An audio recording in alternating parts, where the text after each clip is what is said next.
ഏത് ബന്ധത്തിലായാലും ഒരു അമ്മയും കുഞ്ഞും തമ്മിലുള്ള ബന്ധത്തിലായാലും ഹസ്ബൻഡ് വൈഫും തമ്മിലുള്ള ബന്ധത്തിലായാലും അല്ലെങ്കിൽ അച്ഛനും മോളും തമ്മിലുള്ള ബന്ധത്തിൽ ഏത് ബന്ധത്തിലായാലും നമുക്ക് അവിടെ തീരുമാനങ്ങൾ എടുക്കുമ്പോൾ അച്ഛൻ്റെ തീരുമാനം എടുക്കുമ്പോൾ അച്ഛൻ്റെ സ്വാർത്ഥത അതിൽ കാണും. അല്ലെങ്കിൽ മോളുടെ തീരുമാനം എടുക്കുമ്പോൾ മോളുടെ സൈഡ് കുറച്ചും കൂടി ഒന്ന് നോക്കിയിട്ട് തീരുമാനങ്ങൾ എടുക്കുള്ളൂ. അപ്പോൾ നമ്മളെ കൂടുതൽ സ്നേഹിക്കുക എന്ന് പറയും. അപ്പോൾ ഇപ്പോൾ എത്ര സ്നേഹമുള്ള അച്ഛനും അമ്മയായാലും അവർക്ക് അവരുടേതായിട്ടുള്ള വ്യക്തി താല്പര്യങ്ങളുണ്ടാകുമ്പോൾ ഒരു കല്യാണം ആലോചിക്കുമ്പോൾ അച്ഛനും അമ്മയും എന്തായാലും പൈസയ്ക്കായിരിക്കും മുൻതൂക്കം. അതിന് ശേഷമാണ് പിന്നെ ബാക്കിയുള്ള കാര്യങ്ങൾ നോക്കുള്ളൂ.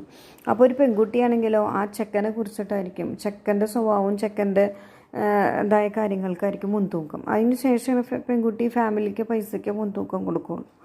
ഈ പറഞ്ഞ പോലെ ഹസ്ബൻഡിൻ്റെ കാര്യമായാലും ഹസ്ബൻഡിന് ഏറ്റവും കൂടുതൽ സ്വന്തം മക്കളെ നോക്കുന്ന ഒരു അമ്മേനെ ആയിരിക്കും ആവശ്യം. അപ്പോൾ വൈഫും തിരിച്ചും.